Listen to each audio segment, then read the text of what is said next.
This podcast is brought to you by my brand, Myrrh FrankinSCENTS Soaps, Oils, and Home Remedies, offering a range of natural remedies and products for home, bath, and body. From herb-infused body oils and soaps to luxurious room and linen sprays and wax creations. Find us online at mnfscents.com. That's spelled MANDFSCENTS.com. When you join our email list, you will receive 10% off your first online order. Come on and check us out. Now, back to our show.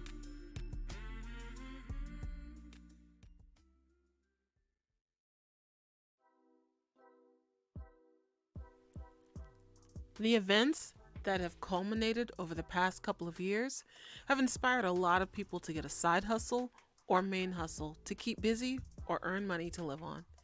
So the question comes up, what do I need to start my business now? Depending where you live, this list may need to be longer or shorter, but according to my research and experience, these are the most basic elements I recommend that you put in place to sell legally and with a level of professionalism.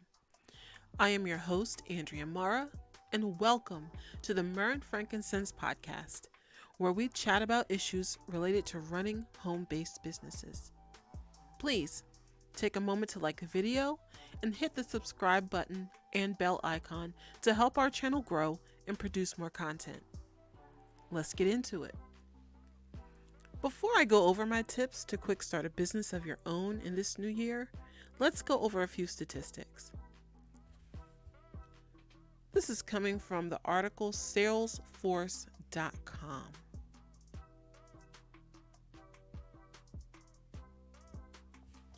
It says, according to the Census Bureau, more than 4.4 million new businesses were created in the U.S. during 2020, the highest total on record. For reference, that's a 24.3% increase from 2019 and 51% higher than the 2010 to 2019 average. So this is saying that during the pandemic, more businesses opened than in any previous years. So this begs the question, why do so many businesses open yearly? Here's another article from bizjournals.com.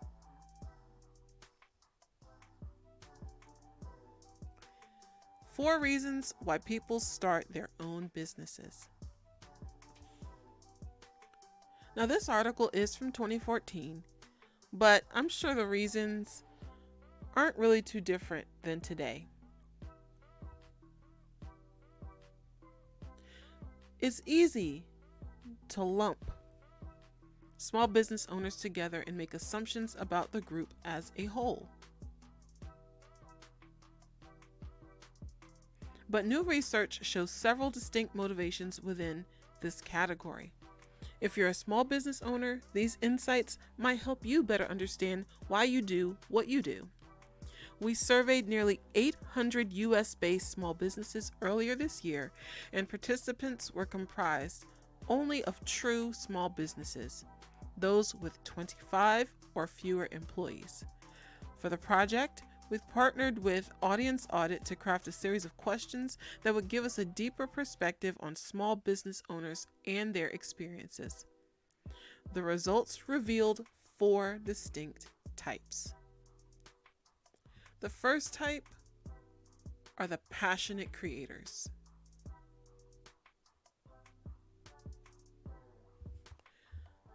The people in this group started their business out of love for what they do, and they believe wholeheartedly that passion is a crucial quality of success. Running their business gives them a sense of accomplishment and pride. When compared with the other profiles, passionate creators operate at an arguably more successful level. They are also the most marketing-focused and tech-savvy owners of the bunch. The next type, freedom seekers. Freedom seekers started their small businesses because they value the ability to control their work experiences. They want to be in charge of their schedules, career paths, and work environments. This troupe wants things simple and manageable. Close to half of them are the only employees in their business, and they are the least likely of the four profiles to have more than one employee. Not surprisingly, they cite time to get everything done as their biggest challenge. The next type, legacy builders. These owners started their businesses to bring something new to the marketplace. They are practical in their approaches to business ownership.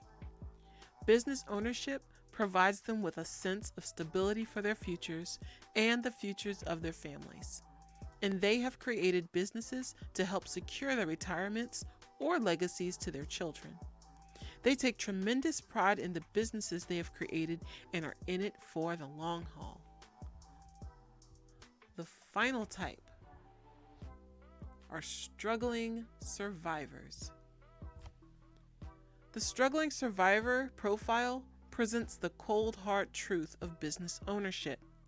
Sometimes, running a small business is scarier than it is rewarding.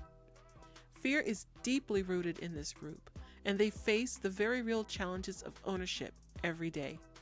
In fact, more than half said they consider closing their businesses. They are jack of all trades and masters of none, as 51% run their business alone. They are spread too thin, wearing most of the hats within their businesses with a to-do list that includes managing everything from sales to administrative duties to customer service. Now, I found another popular reason typically quoted as to why many people desire to start a business is quick money, quote unquote. So, can it be said that you shouldn't start a business for the purposes of making some quick cash? I really feel that considering the processes that it takes to start a business, it requires long-term commitment and not a fleeting desire for a quick return on investment. Building a business requires a lot of time, patience, and money. So let's review some information regarding different industries and their estimated net worth. Now, my industry is soap and cosmetics, so most of the data I collected is pertaining to that, but I did research a couple of others. The global soap market size was $34 billion in 2019 and is projected to reach $55 billion in 2027. That's from FortuneBusinessInsights.com. The cosmetics industry is $511 billion. That's from DealsOnHealth.net. Also from DealsOnHealth.net, they say the global artificial nails market is expected to grow by 4.5% from 2019 to 2024. Excellent news for anyone wishing to break into the nail design and polish market. Considering how every one of these industries is expected to grow, there's definitely a large enough market and consumer base, but also more than enough competition. Not to bring down the hype, but let's inject a bit of reality. Of the millions of businesses that start annually, what happens to them? Do they all survive their infancy to become successful? Here's an article from zenbusiness.com. Give me a moment to pull it up.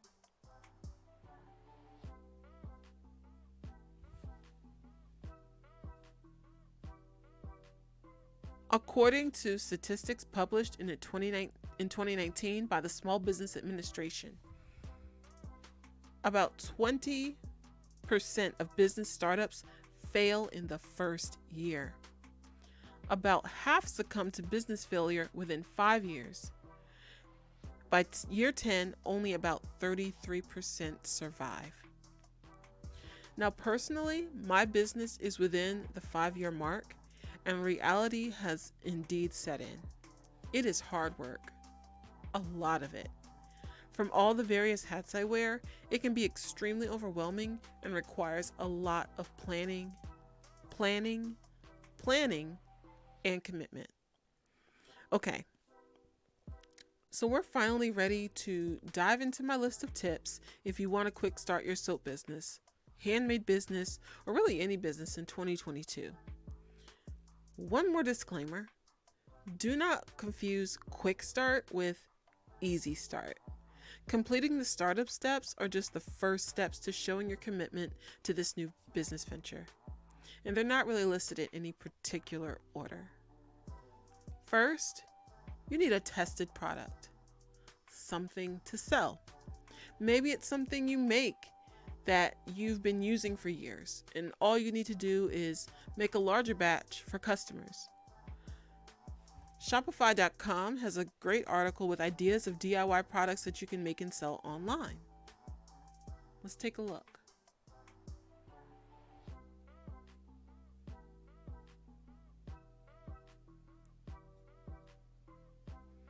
Here's our article, 16 things to make and sell online. Bath bombs and soaps, that's my personal industry.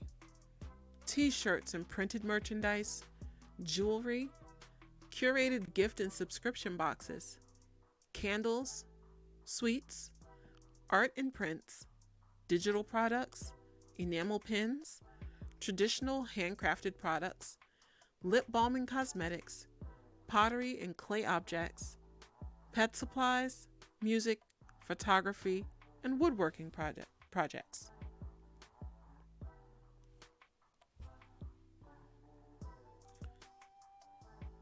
Even combining some of these ideas can also be a great idea as well. Number 2, a market for your product or service. Once you get your tested product, you need to make sure you have customers. We saw from the data presented earlier that the soap and cosmetics industry is only expected to grow over the next several years. But your key to success will be to find a niche where people will notice your product, where your product will stand out. Number 3, decent packaging. You need a way to distribute your product in consistent amounts. I highly recommend making your labels FDA compliant before distributing to the general public. If testing or gifting your products among family and friends, at the very least, have a label with a product name, an ingredients list, and a way to contact you to re-up. My 4th tip for quick starting your business in 2022 is a business bank account. Having a separate place to deposit your business money and connect accounts related to your business. This also helps to protect your personal finances from a plethora of situations that may arise. Number 5, a website. So customers can learn more about you and see what you have to offer. Either your own website, a landing page, or a shop on an online marketplace like Etsy. Even if you only want to sell at markets and don't actually want to sell online, it gives your business a more legit look. It creates a secure place where customers can find or contact you. You can collect emails, and you can post where your shop will pop up so customers can find you. It's a big boost to customer confidence in you as a business owner. Websites like Big Cartel even have a free version. Tip number 6, a card reader for accepting payments face-to-face, either at events or during delivery, or just have card payments set up on your website.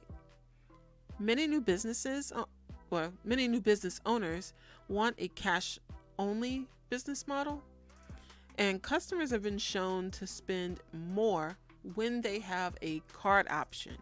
So here are a few articles that showcase this very point.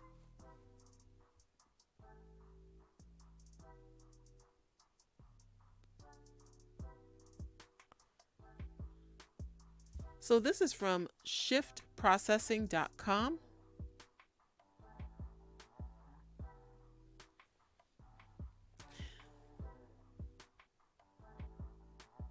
According to them, the average credit or debit card purchase is about $112, while the average cash purchase is just $22. They also present some more interesting statistics.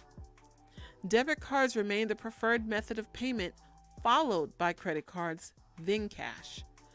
More than half of purchases made with cash are under $10.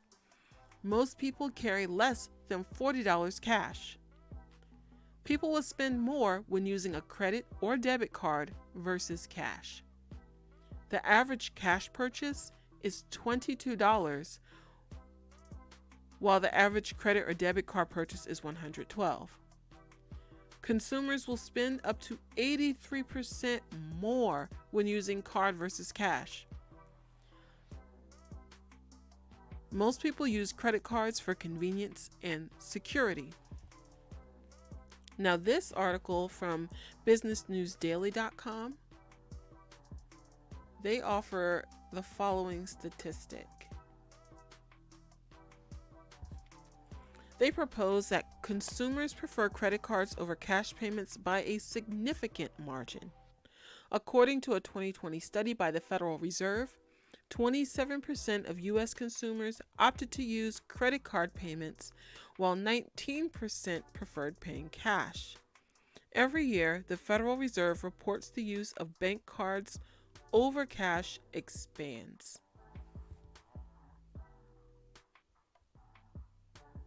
All right, so I can get off my little soapbox and we can jump back into our list of tips to quickstart a business in 2022. So back to the list. Tip number 7, business cards. You need to be able to pass on your information quickly to potential customers. And there's nothing more annoying than trying to find a pen and paper to write down your info for multiple people. Number 8, text and email list. So you can keep in contact with your customers. You can use social media, but don't depend on it as your sole source of communication. Number 9, set up a business entity, whether it's an LLC, a DBA, etc. This allows you to be taxed properly and you can collect sales tax. Number 10, register to collect state and county taxes if applicable. Talk to a local accountant because even some events you may choose to attend will require you to be able to collect sales tax on your sales. And number 11, local permits. Keep things legal. This can be the most intimidating part because you are really making your commitment official. Research your local and state laws and find out what permits and minimum requirements you need to start selling locally. A great place to start is to contact the business center at the local community college or university, or Google your town's website and visit a local small business lawyer. Also, if you're running your business from your home, check your rental agreement or mortgage agreement to make sure that running a business from your home does not negate your agreement. Now that you're ready to quick start your business in 2022, this is not the end. Here's a few things that you can add as you grow and why. Number 1, more product testing. Make sure your products are the best and stay the best. Number 2, better packaging with branding for your business. Your business will start to develop a personality and your brand will reflect this. Number 3, a business plan, a roadmap and vision for your business. SBA.gov has a lot of tools for entrepreneurs to build a solid business plan. It's also something that your local business center can help you develop as well. Number 4, insurance. Your renters or homeowners insurance may not provide sufficient, if any, coverage in case of anything going wrong, such as theft, flood damage, fire, lawsuit, etc. If you want to recoup your losses, this will help you to start over. Number 5, trademark. A trademark will protect your intellectual property, such as your business name or unique product names. Register with the local Chamber of Commerce. Get your name out in the community and network. Some more things you can add: post office box, an accountant, a business lawyer, social media so customers can see what you're up to, email address, and a wholesale or consignment service. The key to quick starting your business is to make sure you add in these components later. Making your plans with an accountant and or a small business lawyer will definitely give you the most dependable and legal information from your state, province, or country. Make a list of everything you need. Number them to help you prioritize and check tasks off as you complete them. And if you are considering opening an Etsy shop, check the description box for my referral link and you can get 40 free listings to set up your brand new shop. That's all for today. Again, I've linked the articles used in this description below the video title. Let me know in the comments if you agree with my list. Tell me how you would recommend I change this list. With that, this is Andrea Marah. Thanks for listening. Peace and blessings, and stay sensational.